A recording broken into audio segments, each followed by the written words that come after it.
All right, let's jump right in. Welcome to this explainer, where we're unpacking one of the most dramatic, totally head-scratching, and honestly thrilling matches of the 2026 World Cup. We are talking about the explosive clash between the defending giants Argentina and the ultimate underdogs, Cape Verde. It was a game that literally had everything, yet somehow left the winners feeling like they'd just lost the whole shebang. I mean, just listen to the sheer bluntness of this quote from Lionel Messi right after Argentina scraped by with a nail-biting 3-2 victory in extra time.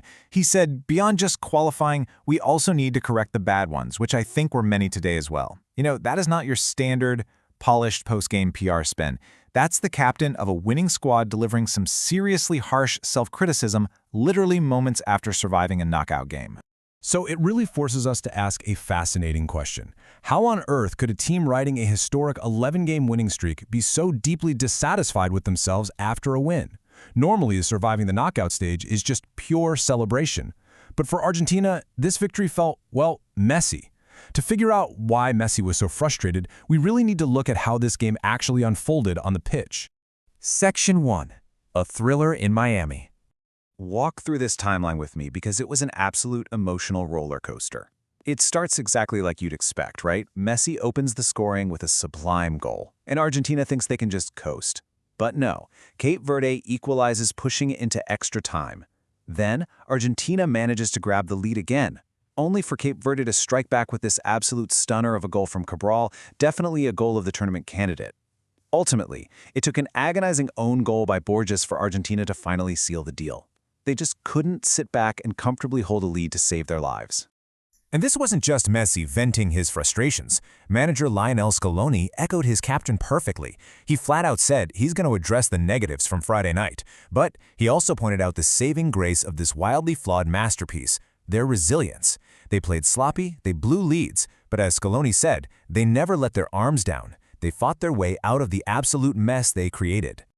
Section 2. The Cape Verde Miracle.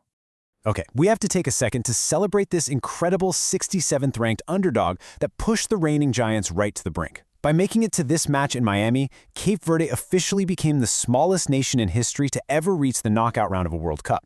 I mean, that is a historical achievement of massive proportions, even if this was the match where they finally got eliminated. To put that into perspective, just how small of a nation we're talking about, think about this. Cape Verde's entire population is roughly 525,000 people. That is fewer people than every single one of the 50 U.S. states. Literally. Even Wyoming, the least populated state in America, has more people than this tiny island nation that just took Argentina to the absolute limit. But let's be clear, Cape Verde was absolutely no fluke. Even Messi praised them, pointing out how they completely frustrated Argentina for a grueling 120 minutes. Keep in mind, earlier in the tournament, this squad hadn't lost to heavyweights like Spain or Uruguay.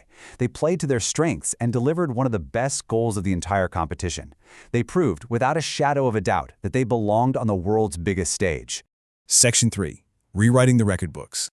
Now, despite all those glaring flaws on the pitch, this gritty victory did something massive on paper.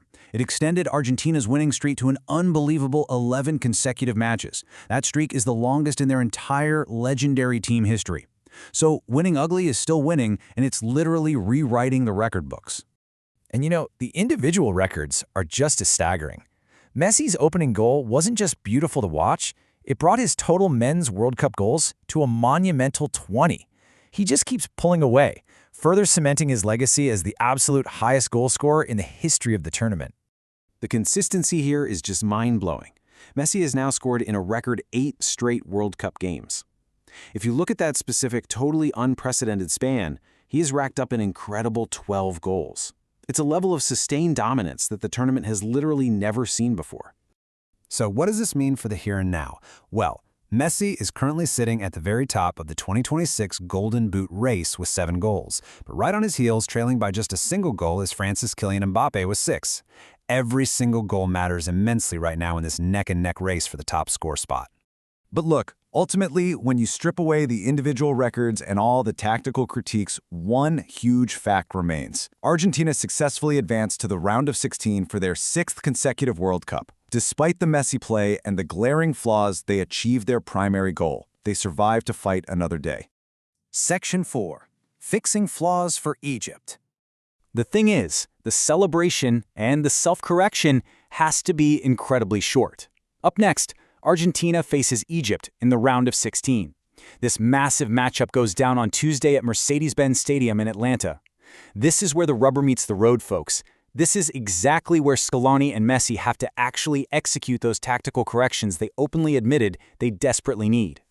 Which brings us to the ultimate question heading into Tuesday. Can Argentina actually correct their many flaws before facing Egypt, or is this Messi style of survival finally going to catch up to them? They've got the resilience, they've got the historic momentum, and of course, they have Messi. But as we just saw against Cape Verde, in the knockout stages, nobody gives you anything for free. Thanks so much for joining me for this explainer, and enjoy the rest of the tournament.